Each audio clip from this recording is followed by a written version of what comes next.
Bonjour, je vous retrouve pour la quatrième et dernière partie de cette vidéo numéro 11 concernant la famille de Saturne, donc concernant les lames 108 à 111.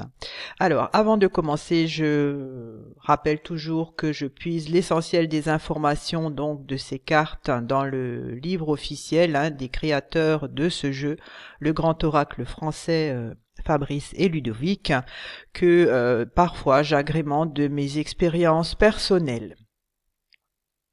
Alors, la famille de Saturne est composée de 13 cartes, à savoir la forêt, la barrière, la roue, le nuage, la toile, les orties. Il y a le mur, l'arbre mort, la hache, la clôture, le mur, l'hôpital et le cimetière. Alors, la famille Saturne, Saturne en astrologie, est une planète de rigueur, de restriction, de frustration.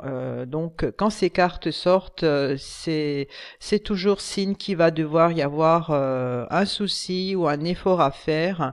Ça parle de retard, ça parle de contraintes, de rupture, de détachement, d'impossibilité. Mais l'avantage de Saturne, c'est qu'il permet aussi de structurer. Donc, quand on est devant un problème, ça permet d'y réfléchir, de mûrir et donc de se structurer pour le dépasser. Donc dans cette quatrième partie de la vidéo 11, je vais essentiellement parler des lames 108 à 111, à savoir la clôture, la ruine, l'hôpital et le cimetière.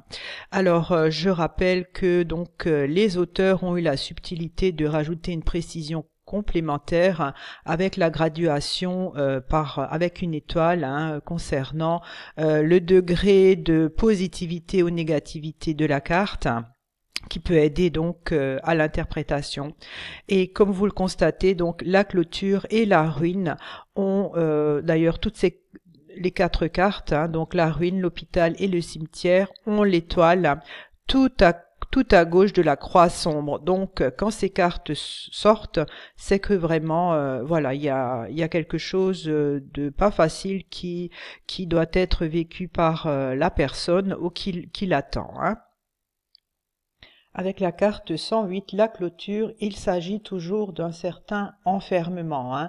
On est confiné dans une situation, notre liberté est restreinte.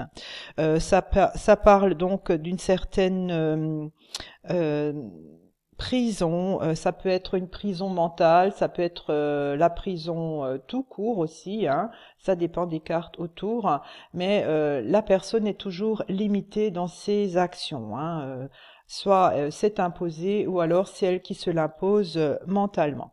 Côté amour affectif, ça peut être le partenaire qui est trop qui met trop la mise sur la personne. La personne ne se sent pas libre d'agir. Pour le célibataire, il se peut que la personne qu'elle convoite n'est pas libre.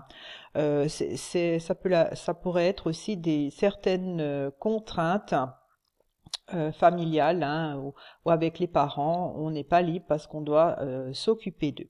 Côté matériel financier, ça peut être l'emprisonnement vraiment, ça peut être aussi une garde à vue, une nécessité de se restreindre dans le budget, quand on est vraiment voilà, au pied du mur, on peut pas faire autrement.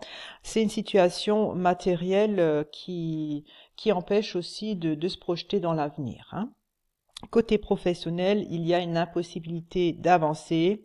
Ça peut aussi être les faits et gestes qui sont surveillés par les collègues.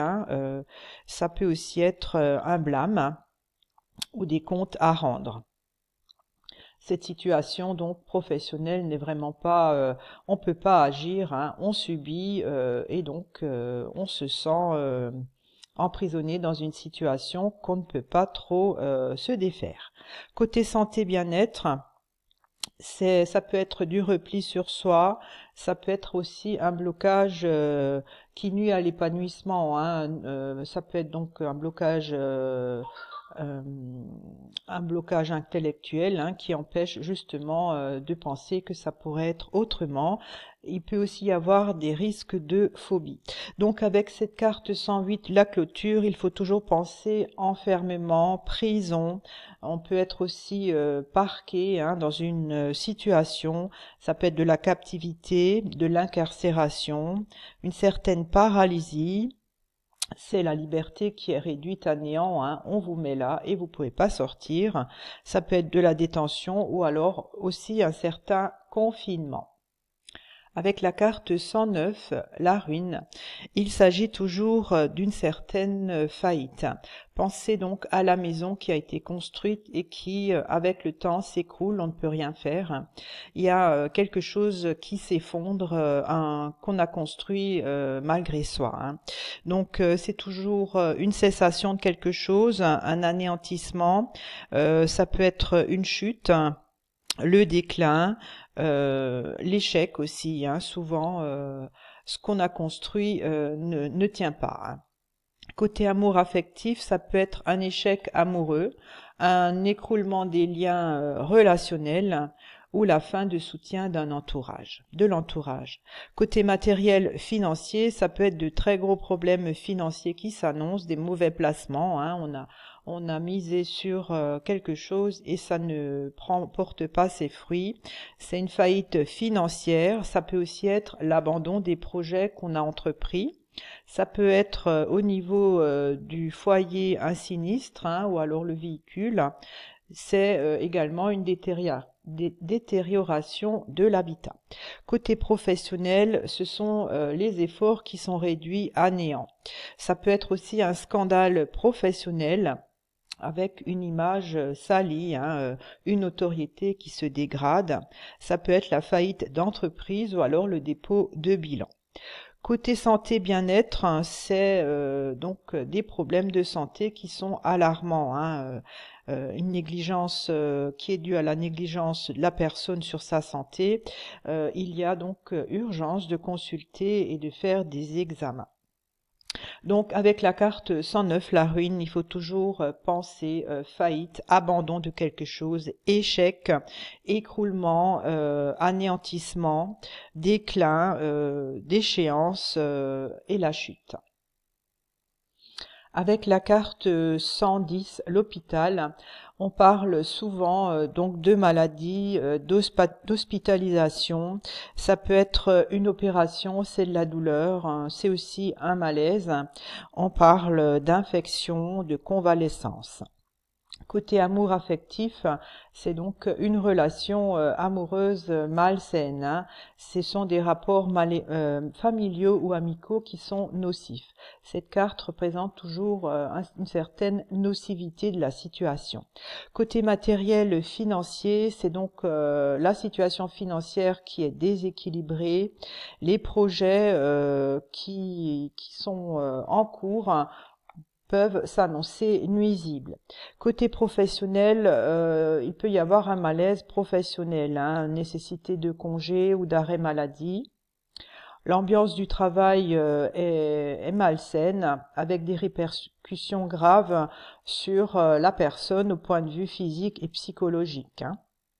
Côté santé bien-être, il faut hospitaliser, il faut suivre un traitement.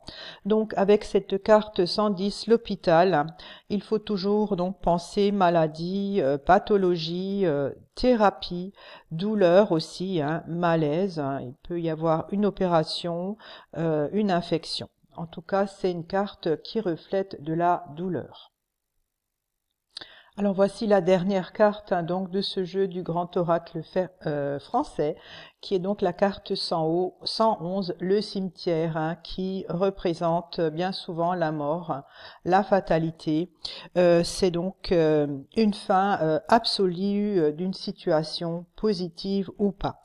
Donc bien souvent cette carte peut refléter le décès, la disparition, c'est la catastrophe, un désastre, un drame, une souffrance. Donc cette carte Quand cette carte sort, plus jamais rien ne sera comme avant. Côté amour affectif, c'est de la souffrance et de la douleur concernant voilà un bouleversement affectif. Il y a une rupture ou un deuil, une séparation. C'est donc le deuil à faire justement de cette relation, ou le deuil d'une personne. Côté matériel et financier, c'est la fin d'une étape, une remise à zéro des compteurs. Côté professionnel, c'est l'expérience professionnelle qui devient traumatisante. Côté santé bien-être, ça peut être un choc émotionnel avec une reconstruction nécessaire. Quand cette carte sort, il faut toujours penser que plus rien ne sera comme avant, qu'il faut donc faire le deuil de quelque chose et qu'il faut faire un travail donc de deuil et de reconstruction. Donc bien souvent, concrètement, c'est un décès, c'est la fin de quelque chose, ça peut être une mort symbolique, c'est la fatalité, c'est ça peut être un désastre, un drame, mais c'est aussi, comme la carte l'hôpital, beaucoup de souffrance. Voilà, j'ai terminé l'interprétation de ces 111 cartes et je voulais donc terminer par une petite anecdote que Ludovic, un des créateurs, m'a rappelé que donc le jeu commence avec une croix et termine avec une deuxième croix. La première croix donc c'est la providence, c'est donc une belle carte, une carte d'espoir, de protection, et elle se termine avec le cimetière, qui est donc une croix beaucoup plus plus dure, avec la fatalité. Donc c'était le clin d'œil que les deux créateurs ont voulu faire dans l'ordre de ces cartes, qui représentent un petit peu la naissance de l'être et la fin de l'être. Donc si le jeu commence avec la carte une par une croix et la dernière carte 111, la croix, le cimetière, qui est une croix, voilà, où c'est la fin des choses. La carte 56 est vraiment la carte du chemin, c'est la carte du milieu, c'est la carte centrale du jeu. Donc la carte 56, le chemin, c'est le moment présent du consultant, c'est vraiment le milieu donc de sa vie. Et Ludovic a également précisé que c'était un petit clin d'œil par rapport au cheminement de ces cartes tout au long d'une vie. Voilà, j'ai voulu préciser également ces informations que un des auteurs, donc Ludovic, m'a précisé. Je trouvais que c'était intéressant et peut-être que pour vous, lors des tirages, vous pourrez également, cela pourrait vous aider à interpréter les choses.